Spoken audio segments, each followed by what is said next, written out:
નમસ્કાર મિત્રો, ક્યારેય એવું અનુભવાયું છે કે આપણે શાંતિથી બેઠા હોઈએ છીએ, બધું સામાન્ય હોય છે, છતાં અચાનક મનમાં વિચારોનું તોફાન શરૂ થઈ જાય છે. એક વિચાર આવે છે, પછી બીજો વિચાર આવે છે, પછી ત્રીજો વિચાર, અને થોડા જ સમયમાં આપણું મન આપણને થકવી નાખે છે. જો આ અનુભૂતિ તમને ઓળખાય છે તો આ વાત ચોક્કસ તમારા માટે છે. આજના સમયમાં આપણો સૌથી મોટો શત્રુ કોઈ બહાર નથી મિત્રો, પરંતુ આપણું પોતાનું મન જ છે. ઘણી વખત આપણે કોઈ ઘટના કરતાં વધારે તેના વિશે વિચારતા રહીએ છીએ. આવું કેમ થાય છે? જો આવું થઈ જાય તો લોકો શું વિચારે ખબર છે?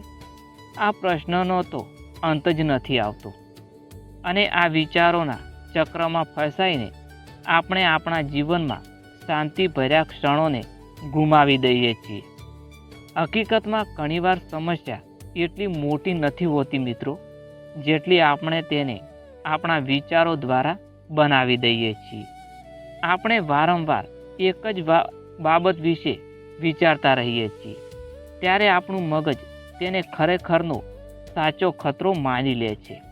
શરીરમાં તણાવ વધે છે, દિલ ઝડપથી ધબકે છે, અને અંદરથી એક અજીબ ગભરાહટ ઊભી થાય છે. પરંતુ સત્ય એ છે કે ઘણીવાર આ બધું માત્ર આપણા મનનું બનાવેલો ભ્રમ હોય છે. વાસ્તવિકતા એટલી ભયાનક નથી હોતી મિત્રો, જેટલી આપણે કલ્પના કરીને સમજી લઈએ છીએ. આવા સમયે આપણે શ્રી કૃષ્ણના શબ્દોને યાદ કરવાના હોય છે. તેઓ કહે છે કે માનવનું મગજ તેના બંધન અને મુક્તિનું સૌથી મોટું કારણ છે. જો આપણે મનને યોગ્ય દિશામાં દોરી જઈએ તો જીવન સરળ અને શાંતિમય બની જાય છે. પરંતુ જો મનને બેફામ છોડી દઈએ તો એ જ મન આપણને ચિંતા અને દુઃખના મોટા માર્ગે લઈ જાય છે. હવે પ્રશ્ન એ છે કે આપણે વધુ વિચારવાની આદતને કેવી રીતે કાબૂમાં કરી શકીએ.